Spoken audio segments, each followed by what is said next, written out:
Ein 38 Kilogramm schwerer Dobermann wollte absolut niemanden, nicht mal die Familie, in die Nähe von einem neugeborenen Baby lassen. Was diese Familie dann über ihn herausgefunden hat, brachte alle zu Tränen und veränderte für immer, wie sie Loyalität verstehen. Das ist Zeus. Und das ist Baby Finn. Das Kind, das er mit einer Verzweiflung beschützte, die niemand verstand, bis es fast zu spät war. Vor 4 Monaten adoptierten Sabine und Markus Wagner Zeus aus einem Tierheim in München. Er war 2 Jahre alt, schlank und muskulös, mit kupierten Ohren und einer Vergangenheit, die niemand wirklich erklären konnte.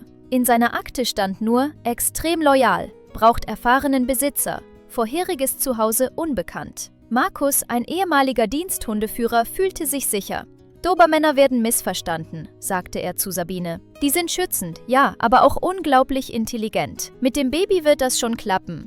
Sabine war im 7. Monat schwanger mit ihrem ersten Kind Finn. Ich vertraue dir, sagte sie und beobachtete, wie Zeus ihr Haus am Münchner Stadtrand erkundete. Aber wenn sich irgendwas komisch anfühlt, überlegen wir neu. Abgemacht? Abgemacht. Zeus gewöhnte sich schnell ein. Er war ruhig, gehorsam und überraschend sanft. Wenn Sabine sich hinsetzte, legte er seinen Kopf auf ihren Schoß. Wenn Markus von der Arbeit nach Hause kam, begrüßte ihn Zeus mit wedelndem Stummelschwanz. Alles fühlte sich richtig an. Alles fühlte sich sicher an. Dann wurde Finn geboren. Die ersten 48 Stunden waren magisch. Sabine und Markus brachten ihren winzigen Sohn nach Hause, eingewickelt in eine weiche blaue Decke. Sein kleines Gesicht friedlich und perfekt. Sie stellten sein Beistellbettchen in ihr Schlafzimmer, direkt neben Sabines Seite vom Bett. Zeus beobachtete von der Tür aus, seine dunklen Augen fixiert auf das Bündel in Sabines Armen. »Komm her, mein Junge«,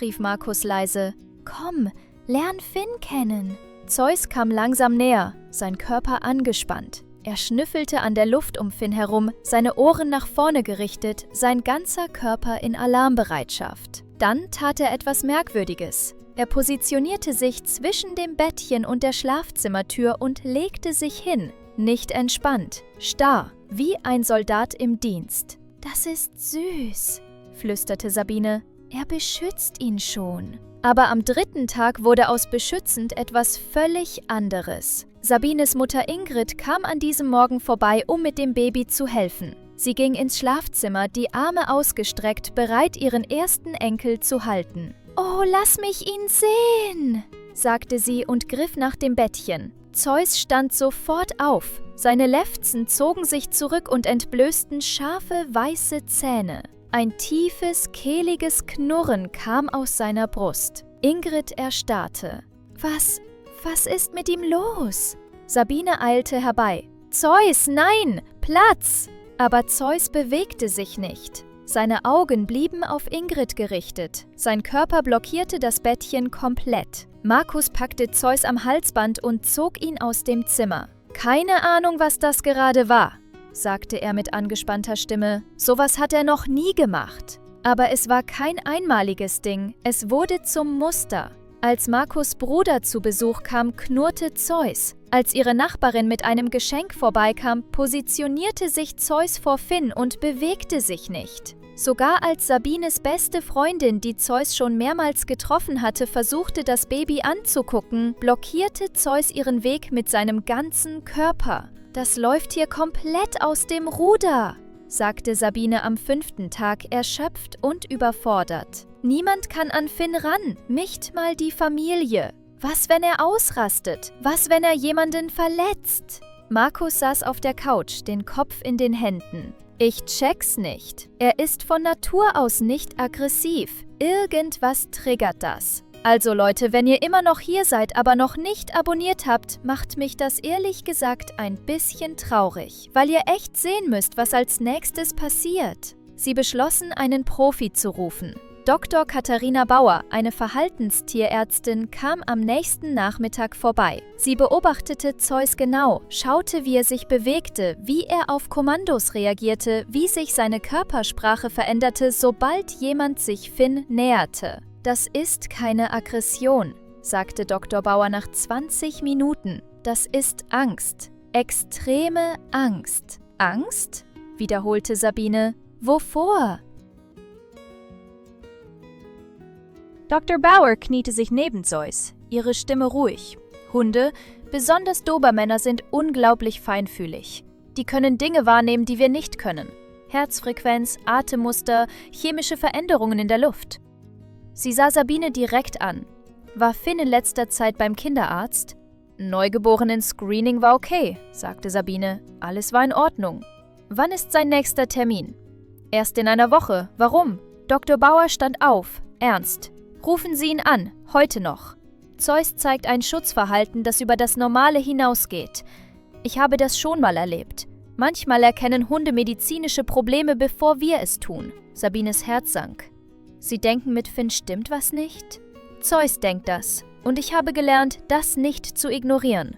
2 Stunden später waren sie in der Kinderarztpraxis. Dr. Schmidt untersuchte Finn gründlich. Herz, Lungen, Reflexe. Alles schien normal, aber Sabine bestand auf mehr Tests. Bitte, sagte sie mit brechender Stimme. Unser Hund lässt niemanden an ihn ran. Irgendwas fühlt sich falsch an. Dr. Schmidt nickte.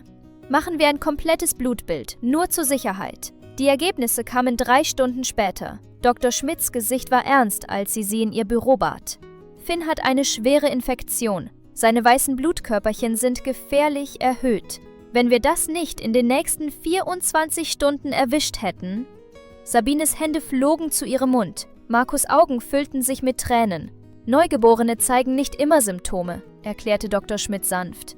Fieber, Quengeln, das kann Zeit brauchen. Aber ihr Hund, irgendwie wusste er es. Finn wurde sofort ins Krankenhaus eingeliefert. Antibiotika, rund um die Uhr Überwachung. Die Infektion war aggressiv, aber sie hatten sie früh genug erwischt. Zeus blieb zu Hause und zum ersten Mal seit Tagen entspannte er sich. Han ot, er schlief. 3 Tage später kam Finn nach Hause, gesund und auf dem Weg der Besserung. Zeus ganzer Körper veränderte sich. Sein Schwanz wedelte, seine Ohren wurden weich, er beschnüffelte Finn sanft, legte sich neben das Bettchen und schloss die Augen. Nicht auf Wache, einfach ruhend. Sein Job war erledigt. Sabine kniete neben Zeus, Tränen liefen ihr übers Gesicht. »Du hast ihn gerettet«, flüsterte sie. Markus setzte sich dazu.